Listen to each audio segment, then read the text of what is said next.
how do leaders make this actually happen the way it should happen? And somewhere outside Africa, this is a serious issue.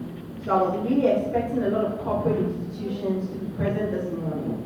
All the same, this is the first summit in Ghana, and I'm sure that subsequent ones is going to be bigger and better.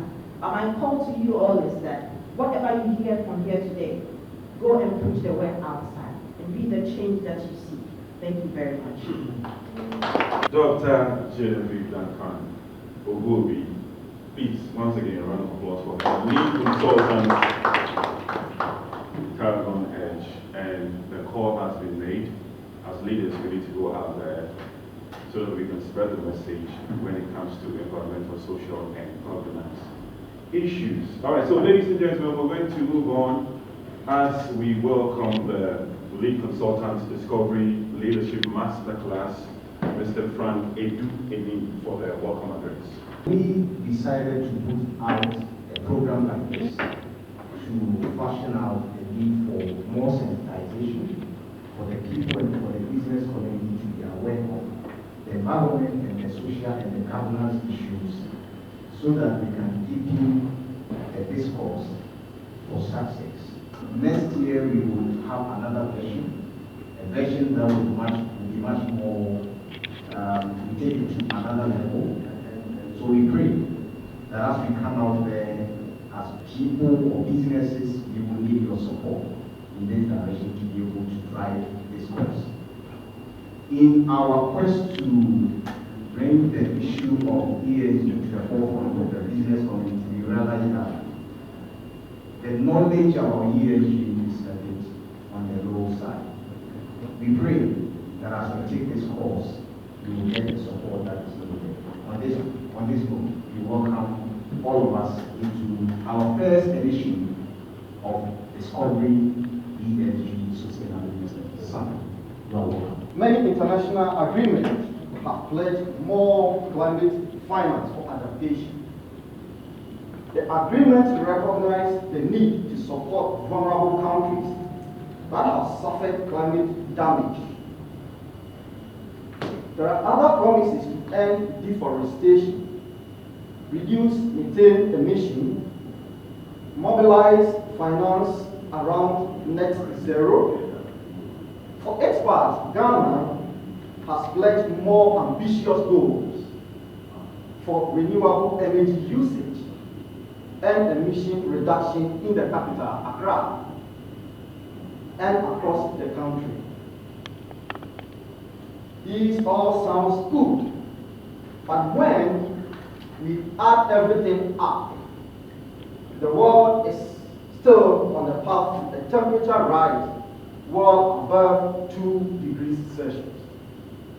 The world is already seeing the climate change impact that includes storms, floods, wildfires, displacements, and damage to human health, economies, and businesses.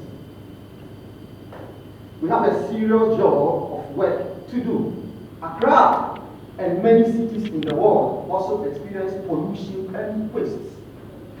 Ladies and gentlemen, we need urgent transformation in these areas to address the ESG risk. We must tackle the earth, environmental emergencies, and human well-being as one indivisible challenge. We must transform our economy and financial system to power the shift to sustainability. We cannot leave these threats all up to government to solve. We need a whole of society action for a whole of society programs. We all need to take responsibility in every aspect of our work and professional lives. The change we seek in our world today begins with you and I. If not you, then who? If not now, when? If not right here, right there where you're seated, in your places of work, in your spaces of authority, then where? Those were the words of late Martin Luther King. God rest his soul. My name is Canon Otto. I'm a sustainability consultant and a sustainable development goal advocate. It gives me so much delight to see that the sustainable development goals, which has been slow to adopt and practice, has now been transitioned from a cause of advocacy to mainstream. It gives me so much delight to see that companies and corporate organizations have adopted it and are championing it, are spearheading it. It has become a metric, a yardstick, an indices for measuring success in the corporate world. But how are we faring? Are we just doing this on paper to get a good score? Or are we really concerned and enthusiastic about this? Sometime last year, in 2021, Elon Musk said that the ESG evaluation methodology is flawed. Why did he say so? He said that it lacks focus on companies' impact in the real world environment. Does it really lack that focus? Maybe, maybe not. I'll share an experience with you. Some time ago, we have advocated and clamored that a certain beverage company in Nigeria supports the recycling industries, support recycling companies, because these recyclers clean up the mess that they make from plastics that they use to package their drinks. After so much push and yearning and appeal, they decided to. But now they support recyclers somewhere in the big city. They support cleanup projects somewhere in the big city, not everywhere. And then they take pictures, beautiful pictures, some of the best pictures, with some of the best cameras, and they put it in their blogs, in their websites, in their ESG and sustainability reports, and they say this is what they are doing nationally. That's not nationally. That's being done in a little space, in about 5% of the landmass of the country. That's greenwashing. Are they really enthusiastic about this, or they're just doing it for the book? Who knows, maybe that's why I lost my dog. My big 55 kg Neapolitan Mastiff dog that had lived with us for over 10 years. It was practically part of the family. But it swallowed the plastic bottle cover and it got stuck in its intestine. Very sad times for the family. But just like my dog, many other animals are dying because of the negligence of most of the captains of industries.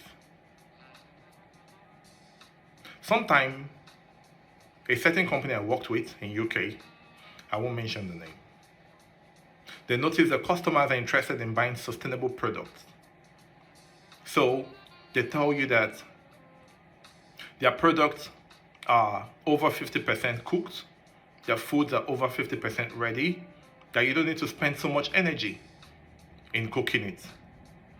And they don't tell you how it got cooked from 0 to 50 or over 50. They tell you that their product are packaged with paper, not plastic. That's because when it's delivered to you, the consumer, in your house, it's delivered with paper. But we that worked with them, you see plastics used to pack the products all over the warehouse. They don't tell you that. They tell you that you don't need to worry, that you can just order the product and it comes straight from the warehouse to your house. You don't need to spend on transportation. You don't need to spend burn fuel and diesel in energy to come by it. That they use electric vehicles to deliver. But do they tell you, or they are not aware of the human rights violations and child labor going on in places like Congo during mining for cobalt, for these electric batteries? Adopting the ESGs and putting them into real-time practice, genuinely and sincerely, is really benefiting and is so glary. From reduced regulatory and legal intervention to cost reduction in operations, from higher employee productivity to top-line growth in terms of sales. The list goes on and on. And we see that investors are also pulling out from companies that don't uphold the ESGs. Sometime last year, a global investor called BlackRock, which is just one of many, decided not to invest in companies that are generating 25% of their revenue from fossil fuel and coal. These are all super good and amazing to hear, and should serve as some motivation and some hope for companies that have not yet adopted the ESG, or for those that have adopted it and are not genuinely, sincerely implementing it. I want to implore you all to not just do this for the books, to not just do this to have a good scorecard in terms of your corporate social responsibility, but to become an advocate for it, to push for it, to sensitize your staff, your household, your community, to drive the change, because that change begins with you. And I will leave you all with the watchword: practice what you preach. Thank you very much, and enjoy the rest of your day. I'd like to read a little bit about the distinguished gentleman that you listened to. His name is Otto Cannon. He's a multiple award-winning sustainability and environmental consultant committed to restoring our fast-degrading environment from breakage, advocating for the propagation of sustainability across the world, and driving a lasting change through sustainability policy reforms across and amongst governments, corporations, and communities. With over 10 years plus experience as a social entrepreneur, community organizer, and sustainability consultant, and many more that he has been working on. Before I introduce our speaker, ladies and gentlemen, let me quickly acknowledge our sponsors, particularly Just One Group. A round of applause for them. And our media relations or partners, Business and Financial Times. Please, a round of applause for them too.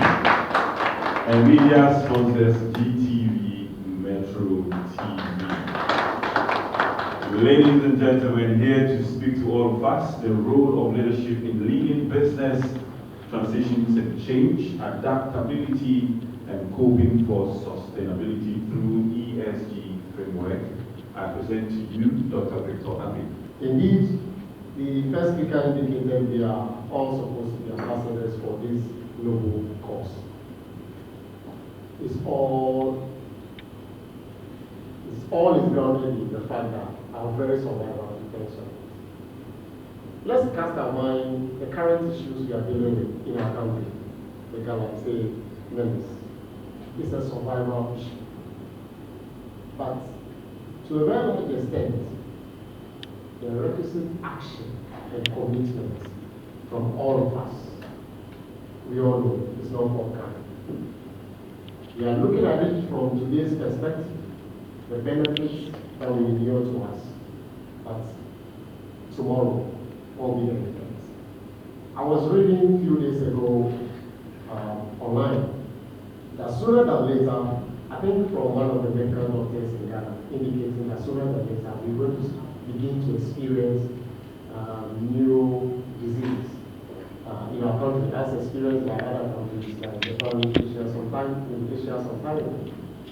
So issues of environmental, social, and governance are very critical to the sustainable operations and the survival of our humankind. So that is why I am personally passionate about it. and we all have to play a critical role. You agree with me, just to commence my presentation on the role of leadership. You agree with me, everything rises and falls from leadership. It is not about who is to do what, it's all about leadership. The policies, the strategies, everything we need to do is in place, but everything falls or rises and falls from leadership. And you again agree with me that wherever we find ourselves, the state of affairs now, transitioning to the state where we are going to really focus on ESG issues, again, must be driven by leadership and sustained by leadership. It's leadership that drives change, and it is leadership that initiates sometimes the requisite change that will take us to the destination we want. So when it comes to the issue of the role of leadership in the ESG, it cannot be overemphasized, especially the world we find ourselves in, the volatility. The first speaker indicated the Russian war that we are experiencing, its impact. Recently, there was a spill, the gas pipeline in Europe. There was, whether it's a sabotage attack or whatever it is, there was a test. All that gas went into the marine environment, or the maritime environment. The effect on the fishery, the fish, or the fishes, or the maritime, resources. Your guess is as good as mine. We are in a state where volatility, the uncertainty, and the complexity that surround our world today means that a little impact on the environment, a little impact on the socio-economic activity, and the health of the human being impact greatly. So there is a reason, every reason why leadership must play a role. When we talk about environmental issues, they come in the form of direct and indirect impacts on us. The activities and spelled out earlier, the Galamsey minister was saying. The stewardship of the natural resources we have boils down again to leadership. The various operations of our businesses, how are they impacting on the environment? These are issues that is deemed very critical, and they are one of the critical things that we need to look at. So your firm's overall resilience when it comes to the fiscal climate risk, as enumerated, temperatures are rising. Europe has experienced over temperatures. We are experiencing flooding. We are experiencing pollution of our water bodies and all that, just because of what? The activities that our businesses carry out. And then the social issues have to do with the stakeholder management, the human capital. How are we building capacity of people? How are we relating with the communities? How are we making communities understand the impact of our operations? If you take the oil and gas industry, the upstream industry, for example, the relationship they have, the world today has moved away from that state where it's just about providing some facilities for the community and that is about it. It's about educating them as well to understand how the activities of the oil and gas industry impact on their livelihood, the marine or the maritime space that they operate in. So for example, you see a multinational company like Tarragon not just going to the community to build, our usual and popular example, KVIP, and say we have provided some stakeholder support system. No, they go beyond that and even train the fishermen on responsible fishing, where they don't need the kind of equipment they need to use, the kind of resources they need to use. That is what we're talking about. So when we talk about ESG, those are some of the things that relates to the social. The management of partners. The first speaker indicated also when you outsource your operations, how do you monitor? How do you know that the partner is operating responsibly in order to, limit the impact on the environment? These are issues that brought out the social aspect of the ESG principle component. Now, when it comes to governance issues as well relate to the issue of how the controls we put in place, the process, the procedures, the systems in place, the leadership, how leadership manages affairs of the company, how leadership proceeds in ensuring that these frameworks are fully implemented. So when it comes to sustainability, therefore, we know that a better understanding and effective utilization and implementation of the ESG framework is what will guarantee organizational and risk and opportunities, full implementation of it.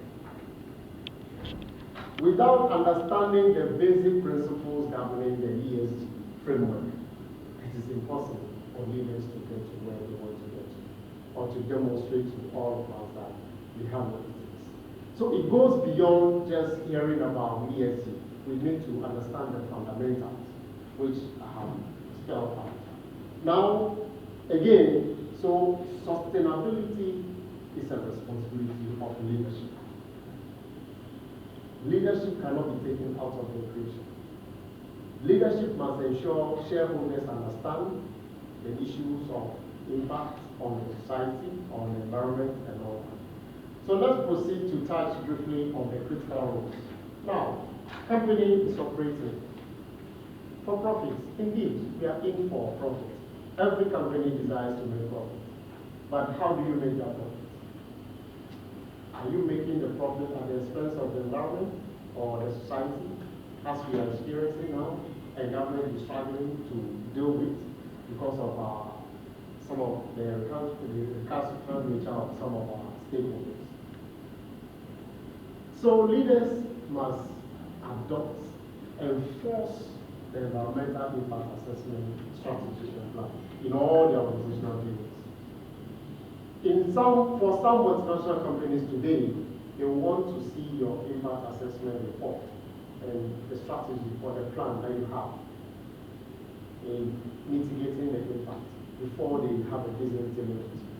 So a leader of a company or organization, you must be conscious of that and you must enforce it. That's the rule. It cannot be detached. So leaders must be seen enforcing the impact assessment strategy and plan at all times.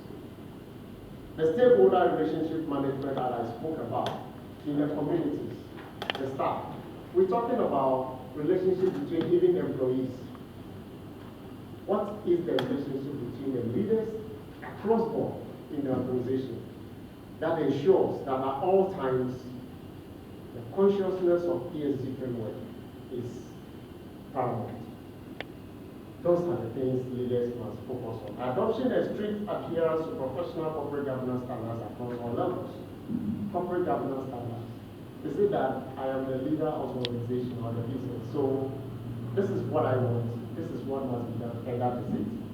Or leaders are ready to comply themselves with the very rules or procedures set in place. Leaders are that way.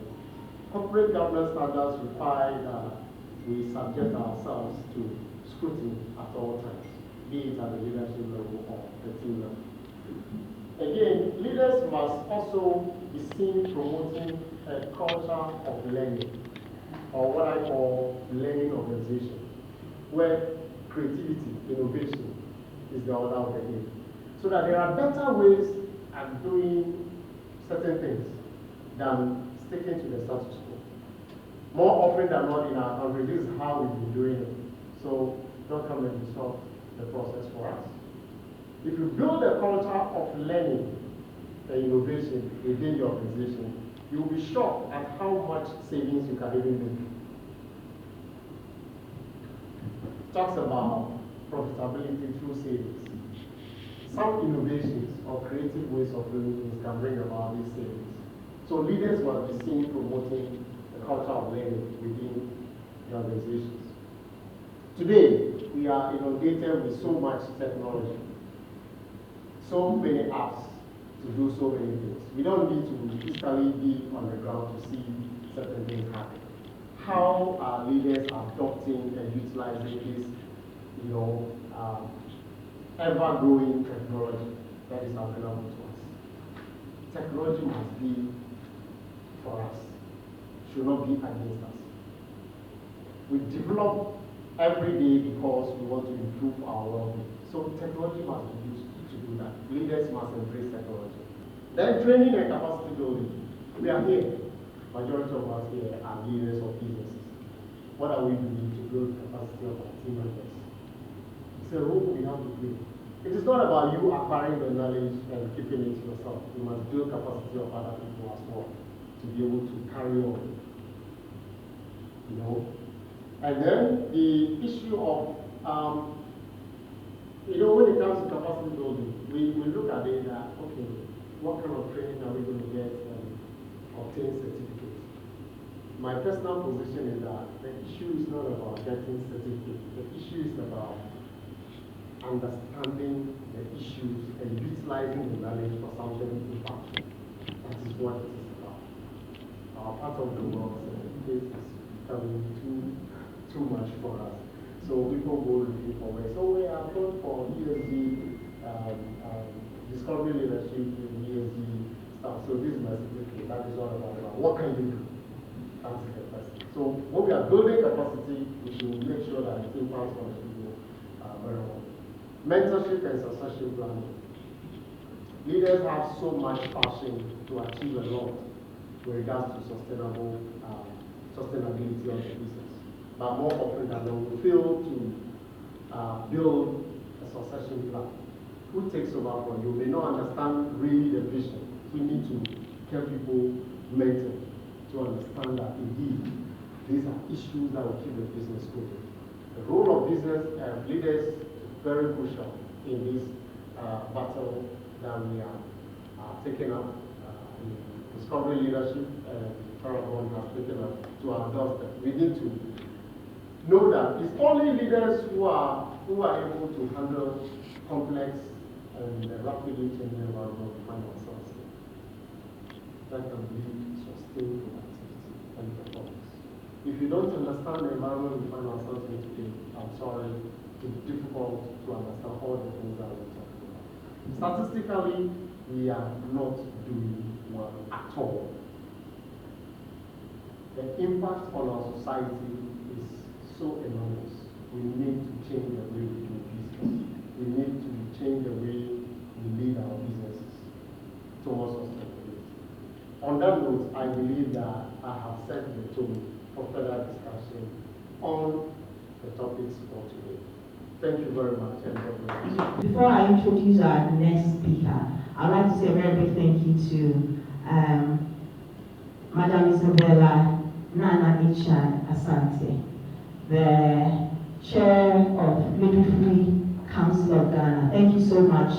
And also, we are in the breast cancer week, so I'd like to say a very big thank you to you for the great job you are doing with Embrace Society. Madam Isabella is very passionate about educating us on preventive ways of breast cancer. I'd like to say a very big thank you to her. So introducing Honorable Dr. Henry Kokofu. I'm sure Honorable is very well known to all of us here, a very astute governance strategist. And I don't want to say a politician, because he's a leader to all. So I don't want to use that word.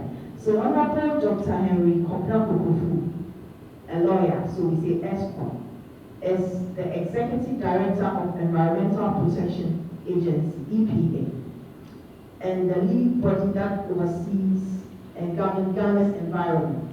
So you can tell that it's a very important discussion we are having here, and we cannot have any other person than him. Without much I say, I would like to say a very big thank you to you, Honorable, and welcome you to speak to us on ESG. Thank you so much, Honorable. Thank you, Dr. Genevieve, for the sweet words. Good morning, ladies and gentlemen. Good morning, the media. Whenever they want so much, they expect so much from you, then they will give you all their points. And then put the pressure on you. So I know the strategy that Dr. Genevieve has employed. My colleagues, speakers,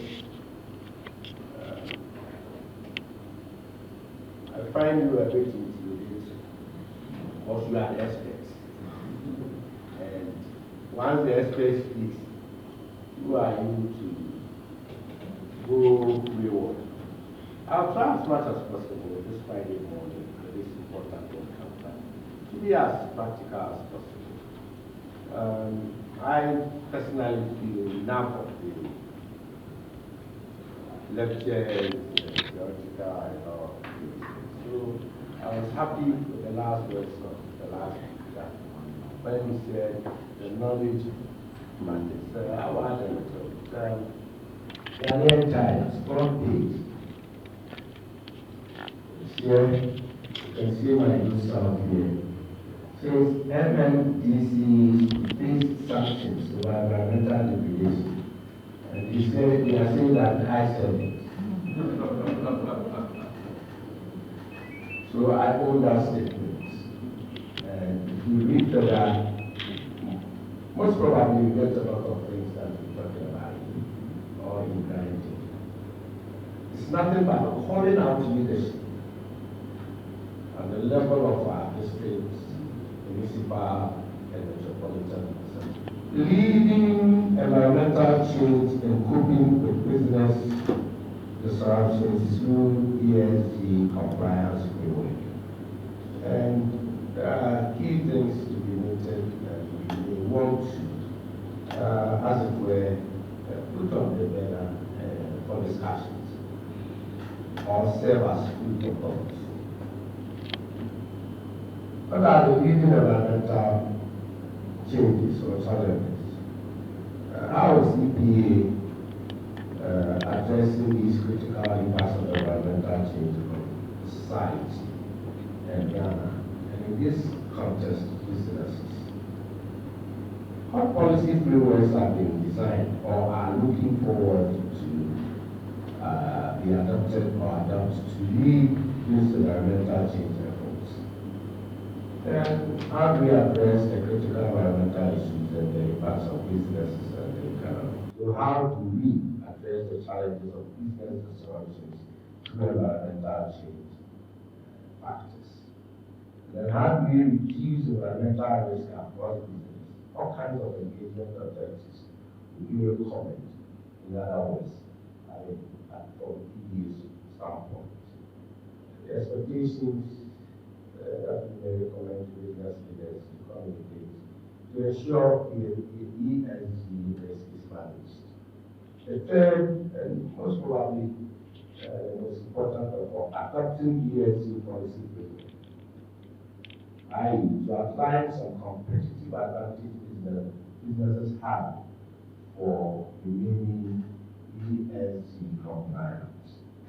And you are given a space like this, and you have to address all these situations. By the time you finish, you should be awarded ESG straight away. Mr. Chairman, invited guests, ladies and gentlemen, environmental, social, and governance has emerged as much more than a responsibility. It is an opportunity to build a more sustainable businesses and a key differentiator to enhance relevance and trust with organization stakeholders. But strategically, an ESG program creates valuable impact within organizations, communities, and for the planet for years to come. Environmental, social, and governance goals are objectives set within a business in order to direct and actively manage the organization's impact on society and environmental sustainability. So therefore, ESG at its core is a corporate governance and investment framework. What this means in practice is companies that adopt ESG principles consider, measure, report the environmental, social, and governance aspects of their business alongside these financial considerations. Likewise, ESG investors consider a company's environmental, social, and governance attributes alongside their financial attributes when deciding whether or not to invest in them. Socially responsible investment involves choosing or disqualifying investments based on specific ethical criteria. Impact investment aims to have a business organization produce a social benefit. So investors are increasingly applying these non-financial factors as part of their analysis process to identify material risks and group opportunities. A strong and meaningful ESG program can set a vision for an organization's environmental and societal influence, providing value both internally and externally. Policymakers are accelerating processes to strengthen practices with respect to sustainable finance in several areas, including taxonomies, to clarify meaning. These disclosures of ESG in both corporate and financial service sectors, disclosures of ESG fund products, rating agency and benchmarks ESG disclosures. Policy development across Europe, US, and Japan, and elsewhere offers some examples of distinct ways in which steps are being considered to make ESG practices more transparent, consistent, and resilient. These countries have identified some key issues for consideration, and these include ensuring relevance and consistency and reporting frameworks for ESG disclosure. Capacity of the subjective elements of ESG scoring, improving alignment with materiality and performance, overcoming the market bias, transparency on ESG products alignment with investors' sustainable finance objectives, related to financial and social returns, and public and regulatory engagement. And on this bit, you find EPA strongly there as a regulator. EPA is a state institution brought to life by Act 490 of 1984 and has an enabling legislature in LI 62 of 1999 that deals with environmental assessment regulations. And in Schedule 1 and 2, you find a list of activities, business ventures that requires environmental protection agency license or permits. And numbers over 40. Virtually it covers everything. I always say there's only one thing that's left out. Maybe you may have to ask the president and parliament to add it on for us to complete. That will make EPA the headmaster overall. And that's why we need EPA that two minutes. And the day you now at one if your marriage is not well and it's impacting negatively on the environment, then you can have the power to regulate. I don't know if that's how it helps us. However, EPA, there is functions and mandates, has the authority to co-manage the fiscal environment with other stakeholders, including businesses and all of us that we find ourselves in. And indeed, the law takes its roots from the 1992 Constitution, Article 36, right? That has been, it's going to be my favorite quotation. I don't see why. The shortest provision in the Constitution, Article 41 of the Constitution. Simple. Citizens are to protect and safeguard the environment.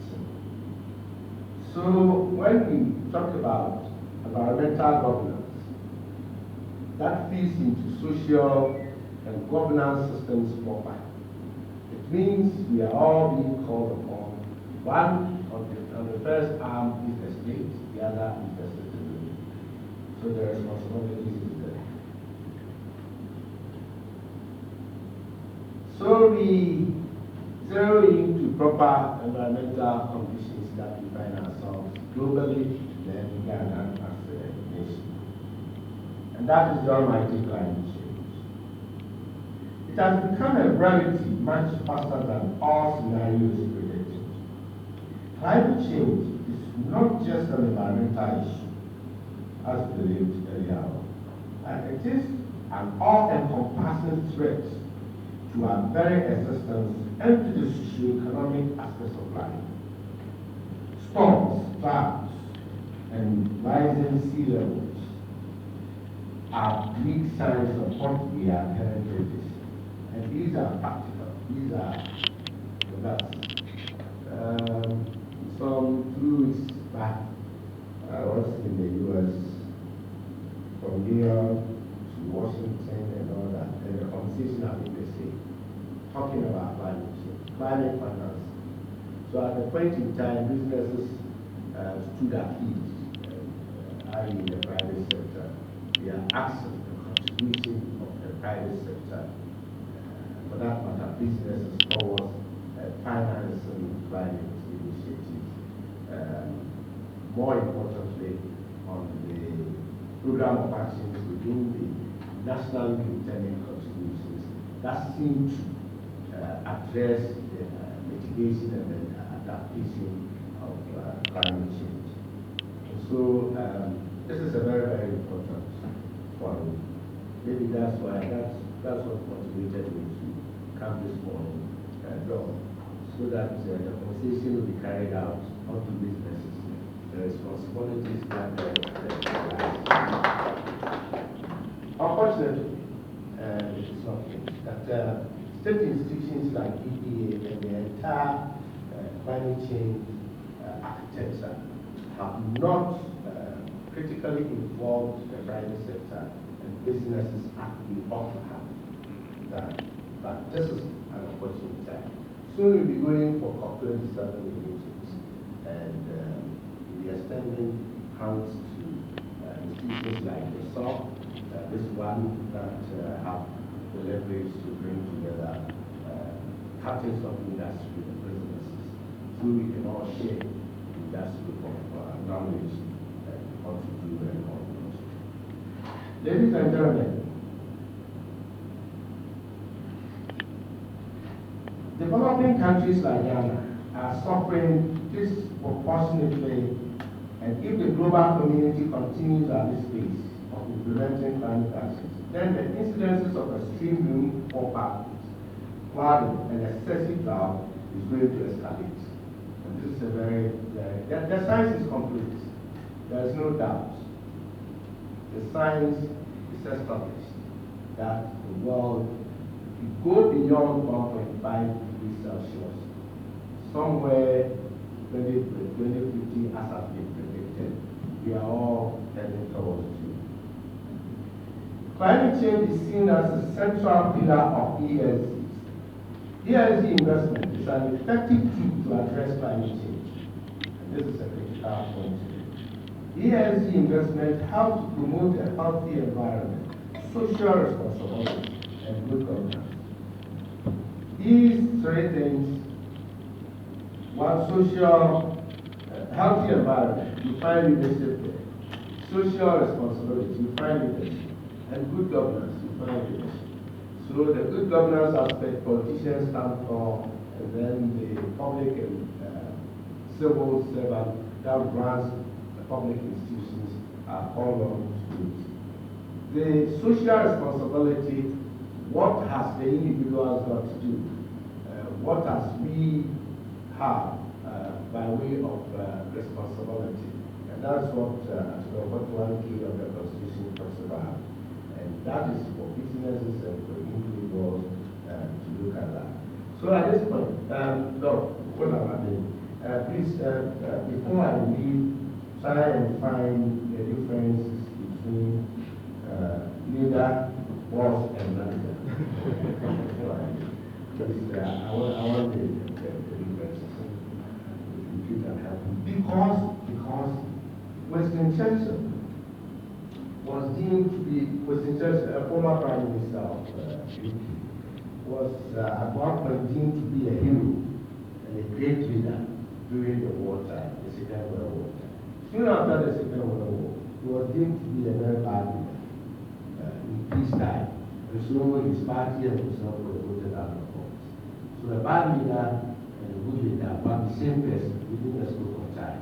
What happened? And what is it? What are the conditions? So that's an assignment for you. We are finding ways where we're giving the lecturers and the doctors assignments instead of giving the students continuously something.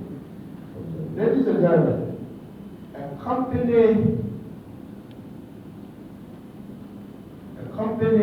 could have a completely carbon neutral, zero waste, renewable powered manufacturing facility. But if that facility is widely dangerous to work in from a workplace health and safety standpoint, i.e., employees are getting injured on the job all the time, the company still isn't meeting its ESG obligations. Despite, again, achieving environmental sustainability on paper. So here we are bringing in the human factor, the key component to all business ventures and all that, and that is the human resource capital. Very, very important in this conversation.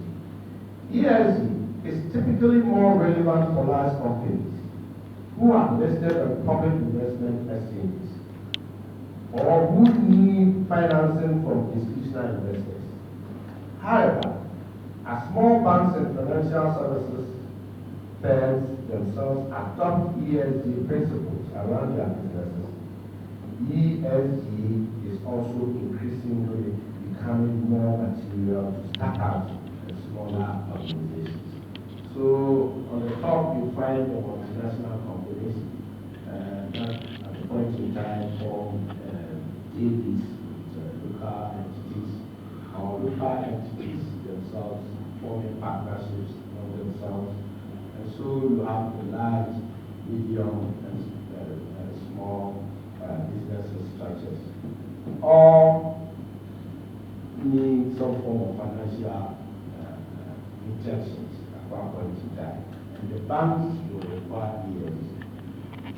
My last meeting with World Bank in Washington, I think today is Friday, Wednesday's week. One of the things we agreed on was to collaborate with EPA and then have training sessions for consultants that will be upgraded to World Bank standards.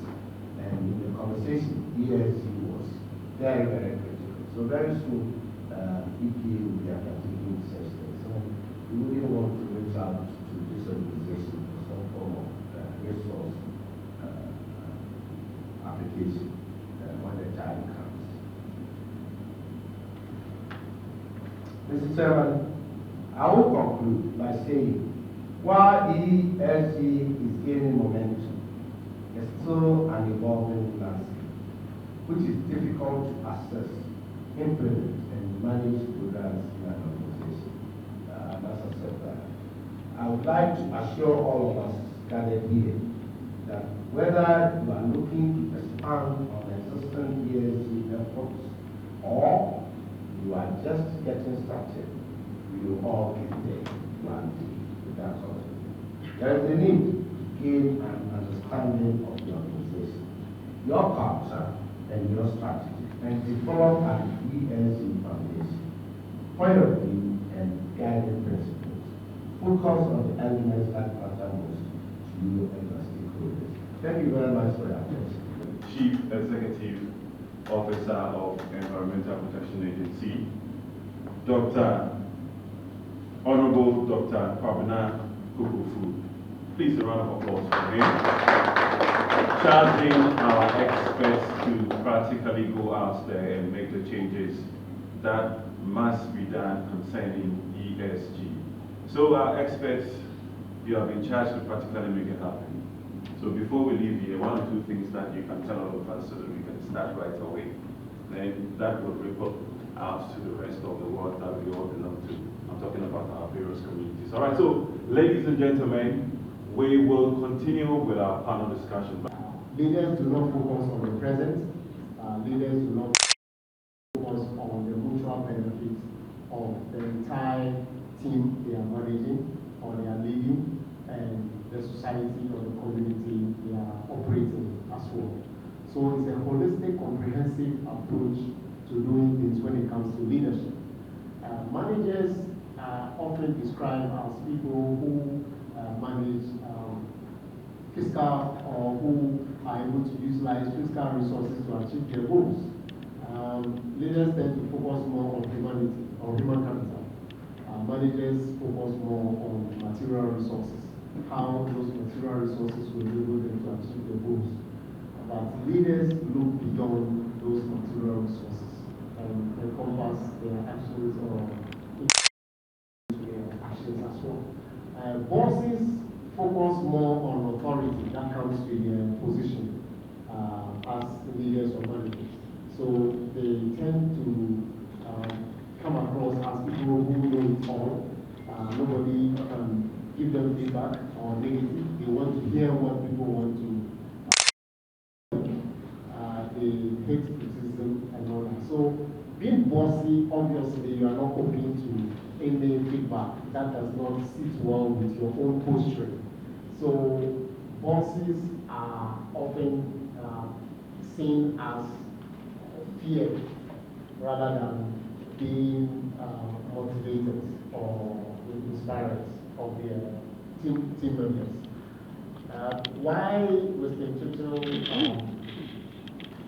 experienced that was because at the time of the war, everybody was looking out for decisive action in order to come out or to be victorious. That he did, forgetting that right after the war, there are other things because the repercussions of war or the consequences has other, lasting effects on the people, the very people who were hailing you when you were fighting on their behalf. In all what we do, I prefer all of us to not even focus on leadership, to move beyond leadership into what I describe as strategic leadership with focus. Strategic leadership with focus. That is what is driving the world today. The world needs strategic leaders who are visionaries, who are foresight, far into the future. All of us today sit in our country, talk about, we admire leaders across the globe. Dubai, our favorite place. 50 years ago, we knew where we were. We took a group of them to come together and realize that, look, we cannot afford to remain where we are. We have what it takes to compete with the world. And at that time, it's amazing how they all agreed. They were different, they were independent, so to speak, kingdoms. But they saw that the vision ahead will benefit all of them. That is what I spoke about, as leaders having foresight. They agreed, they used both material resources and human resources. And today, there's nowhere in the scheme of things as a global economic activity that you cannot talk about Dubai. That is visionary. That is, foresight, and that is where we need to focus on. Not to be managers of things or managers of material resources, not to be bosses exercising authority. Where in Ghana, I will specifically say in Ghana, where we are so conscious of the authority that comes with the positions we occupy that we need to come down to the bottom or down to earth with everybody to understand that the least person may offer a suggestion that will take us out of our situation. So I will thank you very much. Just to add a little to the task that Honorable gave us. Actually, when you look at how things are happening, and then in terms of sustainability, when you study leadership theories and practice, we move to a stage that we call situational leadership. What that means is that the action that we need to actually take now is dependent on the happening. We were using charcoal, and so we're all buying charcoals and we're using them. Is that we need to avoid the deforestation. And so if you were a leader at the time and you were encouraging deforestation at the time, obviously we are going to vote you out just like the church. The situational leadership is actually what we want. Sustainability. And so obviously is not what we want. Managers always managing the resources and just focusing on just achieving the bottom line is not what we want. But then we are looking to actually act based on the situation. Look at what we call situational leadership. That is what we want. So if you're a leader and you are still living in the past, then you have a long way to go. Environment. We are killing our own self.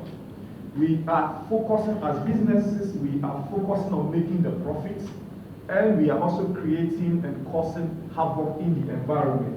And so we post a huge profit doing so well, and at the end of the day, we have people falling ill, and then there's pressure on the medical system. Then we stand aside and complain and as it were, blame the government and say that when you go to Kolebu, there are no beds.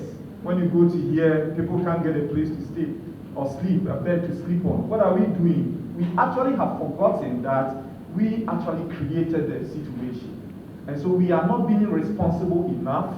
We are not being sustainability conscious. And so the time is now for us to actually go back to what we call the situational leadership. Anything that is destroying the environment, we need to avoid that. If you are a leader in an organization and if the activities of the organization is such that it's destroying the environment, then obviously you are not being responsible. And so, ladies and gentlemen, the time to act is now. What do you? Because of the political correct. Oh, when you write, they say no. Oh, allow me. In the long run, we all do what suffered. And we come and sit here and say, oh, we blame government, we blame this. Let's blame ourselves. The business should start from us. It should start from us. It shouldn't be just lip service. Leadership by example. Let's examine our conscience. We are not creating employment and sustainable employment. And when people are hungry, they tend to do whatever it takes to make them survive. We started mining before I was born. Way back. Why don't we have this made this until now? The landers go and guide the people to go in the waterways. When the police come, they fight them. We sit here, we can sit and talk.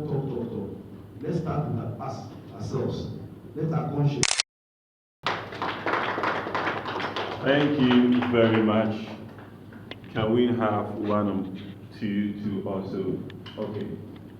I think the last speaker intervention answers part of the question. Businesses want to thrive and they want to survive and sustain amidst getting their investment back, some profit. So then the question of regulation comes in compliance, enforcement and all that. Because your business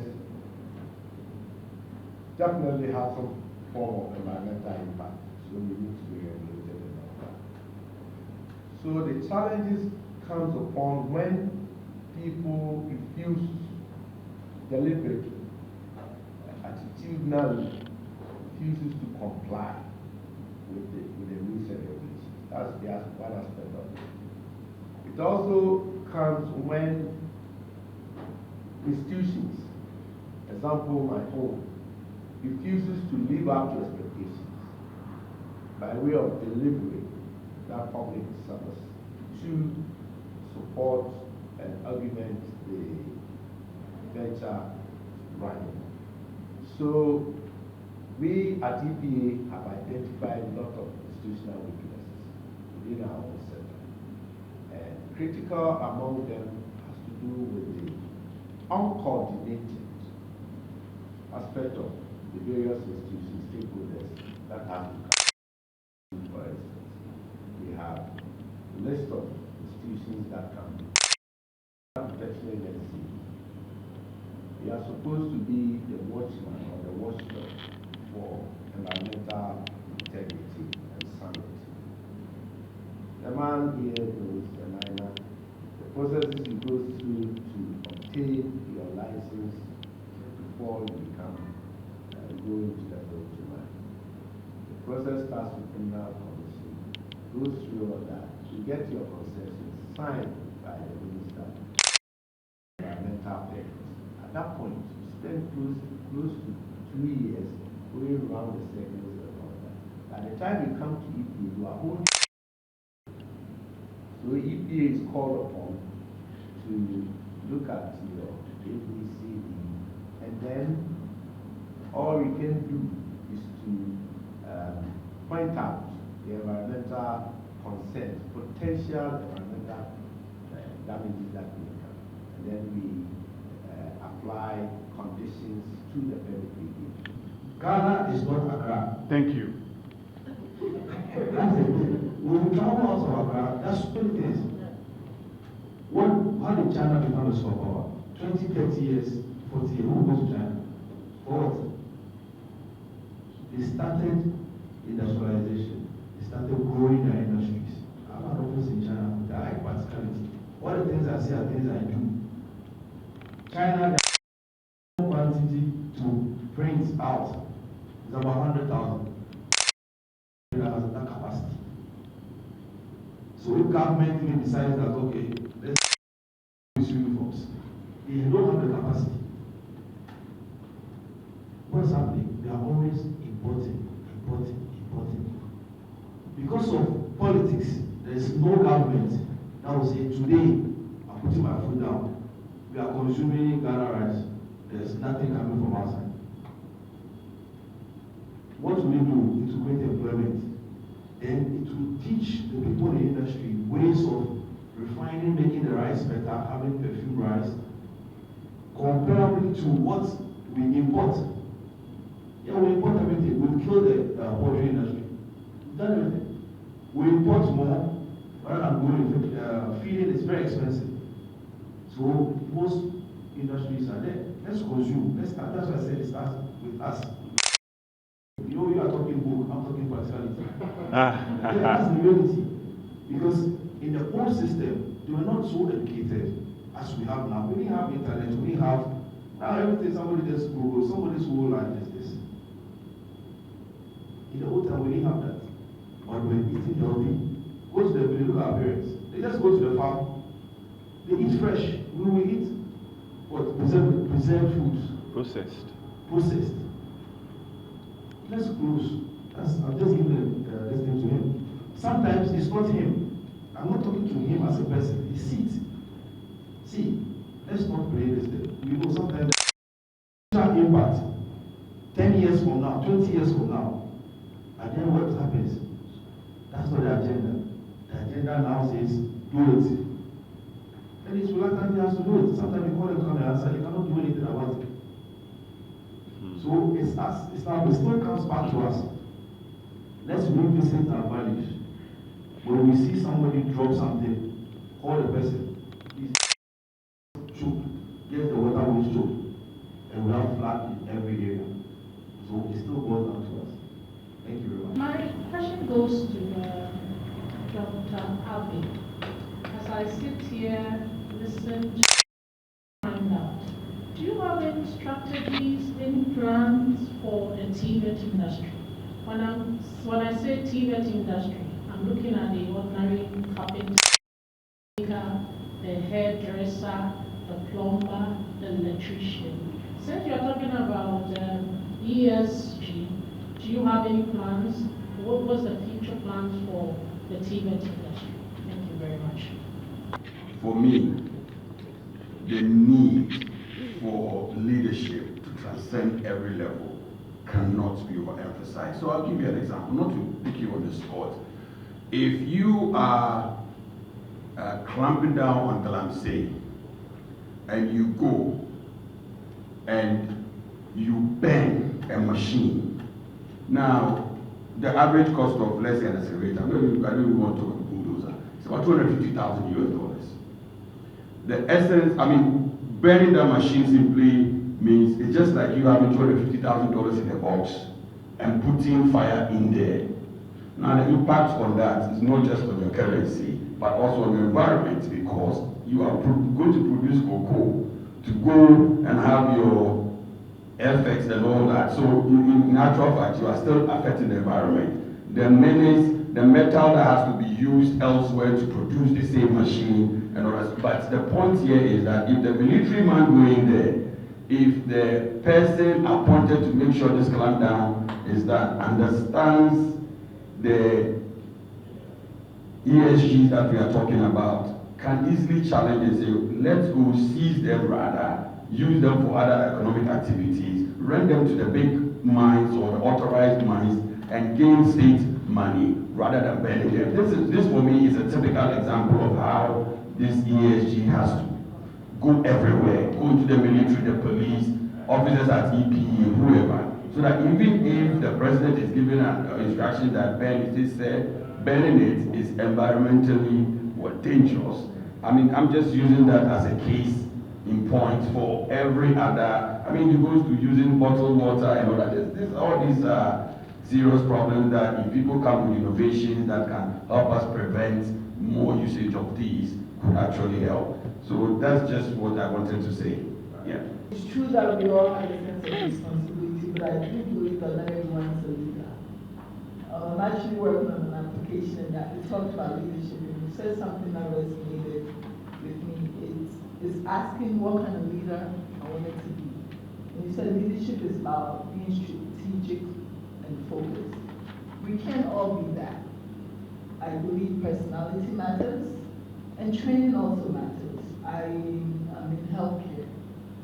I know the challenges in the healthcare system, but you can walk into an institution and right away you know that there's leadership there. The environment, how the nurses operate.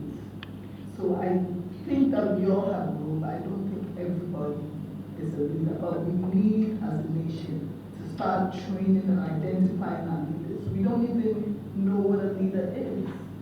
I'm striving, for me a leader has to be confident.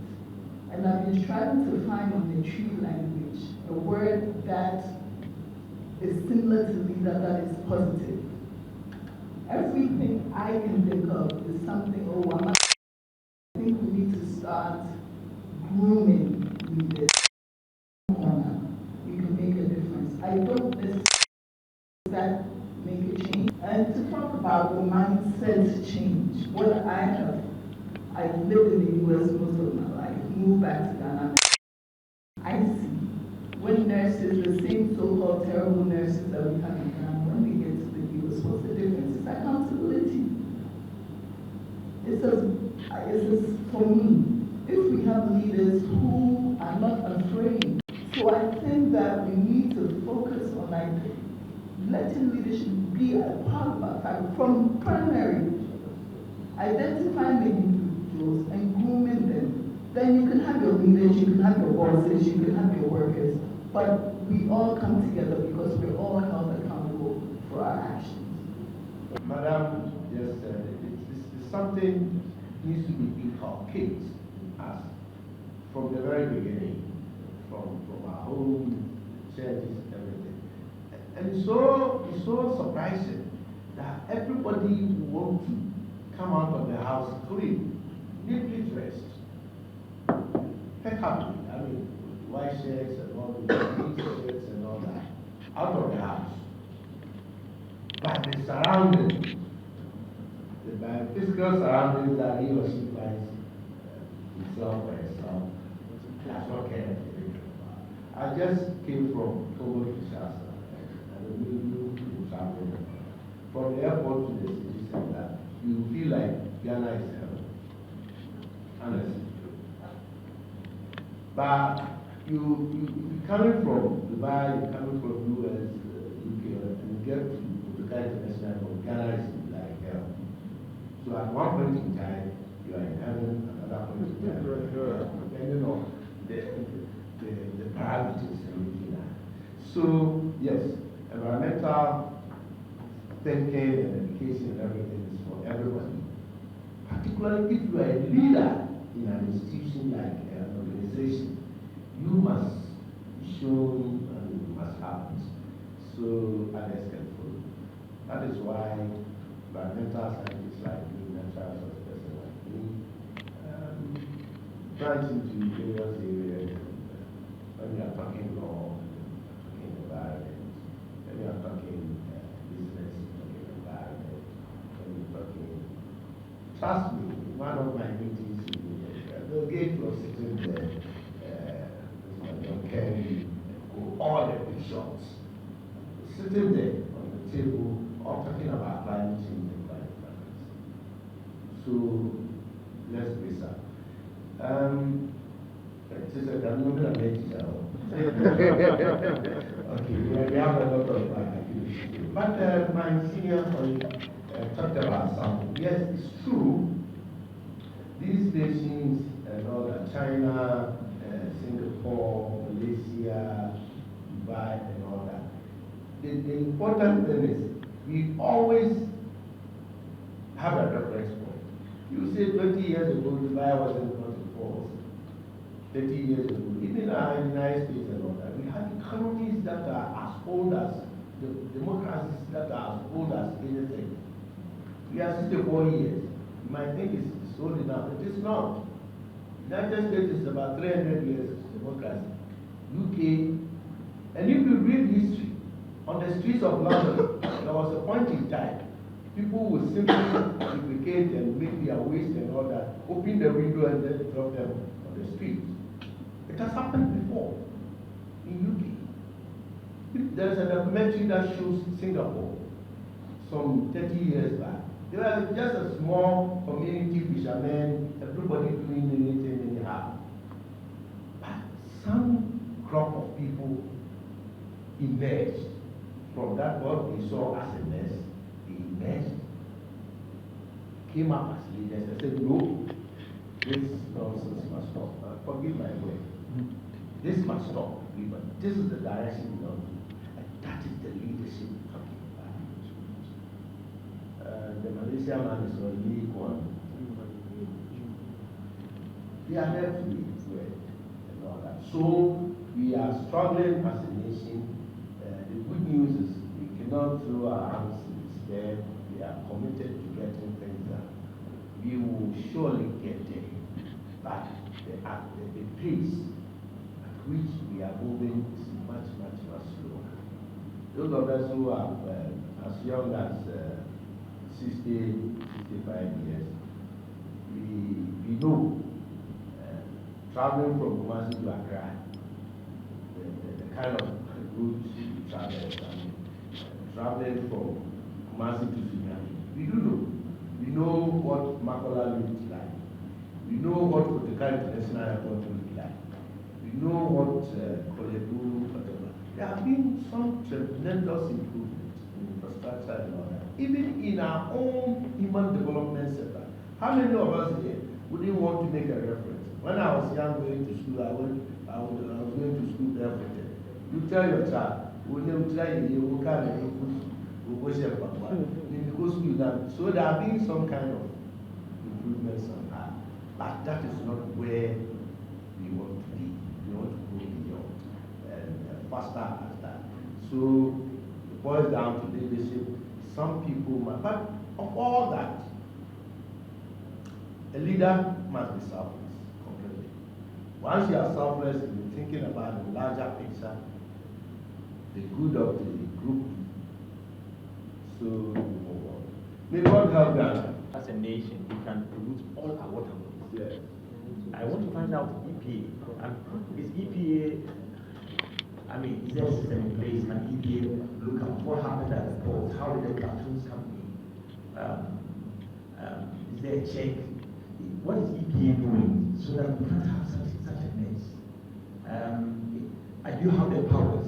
Are you strong enough to lift up your voice and say the people who are brought in, the people who come into the nation can't come and create such a mess? Yes, you can talk about it, and you can do everything, but the aspects of governance is something that is integrated. Those are the trade and the businessman will tell you you are killing our industry, you are doing this. The poor boy there who thinks that is a source of employment will also be talking about. You see, the truth is, resources are meant for the people and to be exploited and developed. Unfortunately, all major countries, particularly countries in Africa, who are developing countries and who are resource endowed, are those that are suffering and poor. So the question is why? Resource allocation, who gets us? Who do any idea? Why does it go? So the capacity of indigenous and locals to undertake responsible resource exploitation is the aim. So the foreigner or the international company, the multinational companies who have built their capacities and everything will come in and then get the license, get to the place and start exploiting. And the people, they have been asked.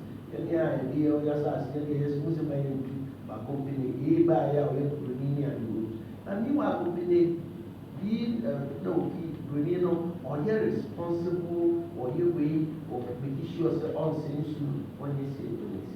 So you are trying between your own people, taking advantage of the natural resources, as against the multinationals that they want to come in and help. It abounds. Examples, Ogunila, the Sarua case, Niger Delta, Shell, and all that. It abounds. And that is where you get resource curse on your hands. So, if you don't take it, if you don't take it, 10, 15, 20 years to come, you will have oil galaxy on our hands. Because the taste of this country is endowed with crude oil. So the possibility of exploiting crude onshore is as great as anything. We call it protein base. From Qatar up to Cape Town, or there are all. So once development or exploitation takes place, you can imagine no village will be incumbent there, will be drilling oil there. And somebody somewhere will just go and punch a hole on the pipe, and you also be tapping the soil there and all that. And that pipe will be influenced. I'm happy, I'm okay, that at least if for nothing, the national consciousness has been awakened. For nothing. We are now all talking about environmental degradation now. Trust me, 10, 15, 20 years ago, who cares? I'm a taxi driver, I'm a medical doctor, I'm a teacher. And somebody is taking somewhere for his road, do I care? People care. So the consciousness and the awakening was left with some few people who did not have voice that time. Environmental scientists are shouting, hey, go be a to you, and see, I will say, who cares? But today, led by the media, the entire nation is now fully awakened. And that alone is a plus. Let us build on that platform. I know we'll get solutions to these things. We'll soon get them. One or two big fishes will be caught, jailed, and that will be there. Thank you. If we understand ESG issues, definitely it will, reflect in our activities at the corporate level as well. By organizing this summit, I think it's a very good beginning.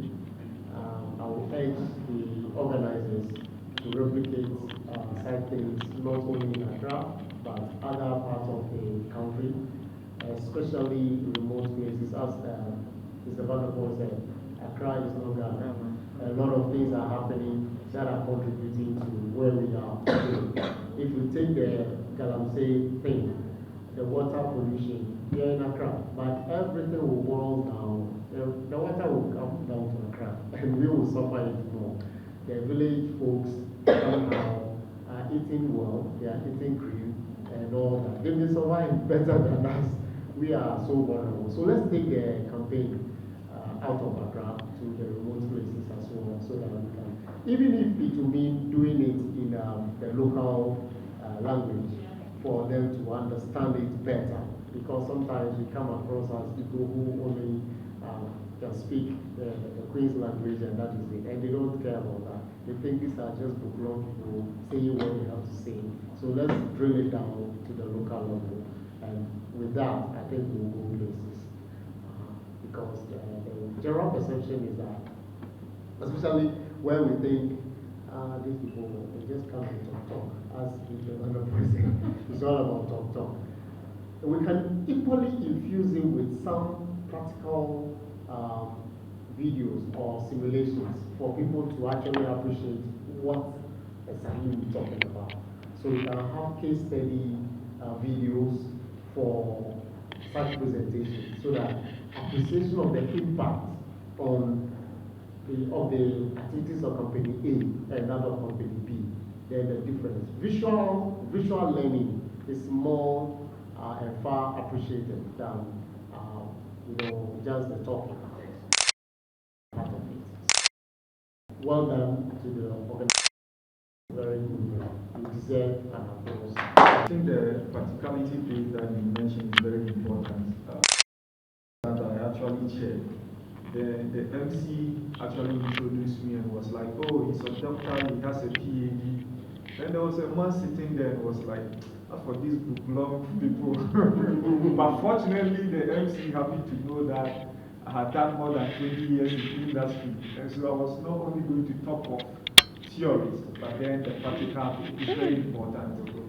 In terms of TVET, I actually wrote a proposal on training the school dropouts, the artisans, and co. And then we're just trying to do something with USAID. It hasn't actually materialized. So maybe we can take it from there to see how we can actually support the TVET. Because like my colleague said, when it comes to training them, we need to reduce the grammar, the plenty talk, and actually add the visuals and just to help them.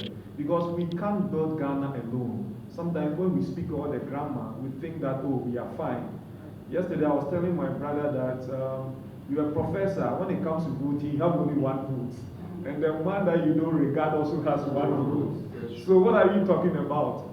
Everybody is important. So we need the inclusiveness in this discussion. And it's very important. And I think also what I want to add is that it's so clear that we need change agents. There are some discussions that, it's theories that has been taking place some time ago in terms of discussions, and then it was like, are leaders born or made? To be honest with you, those of you with children, once you look at your children, you see a leader in them. There are others too, you need to train them. And everybody is important. We need to include everybody in this discussion. There are some people, you employ them and you can go to sleep. There are others that when you are working with them, you must constantly be in touch with them. Have you put on the what we call it, the computer?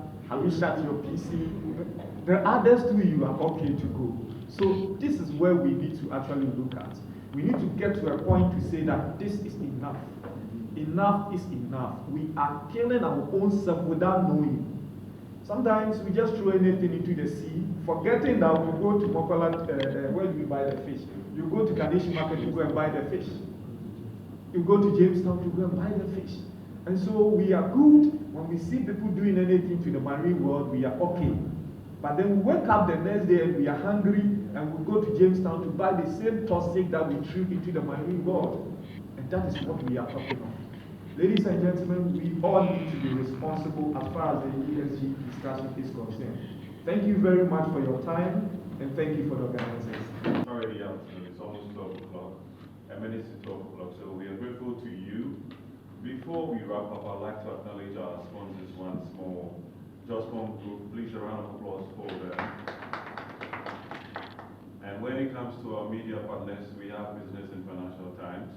Please, let's give it a GTV, Metro TV. We are grateful for this wonderful sponsors, starting with us with the maiden edition of the ESG Leadership Summit. Well, it's time to listen or to call for the final remarks. But before that, let's just give me a minute. Madam Genevieve is a little bit MIA. I have no idea where she's going to, but I'm sure that our lady will go get her so that she can do the final remarks. And then our very able pastor who started with us will beautifully close the ceremony so that we can continue with our Friday. Today's Friday, thank God it's Friday.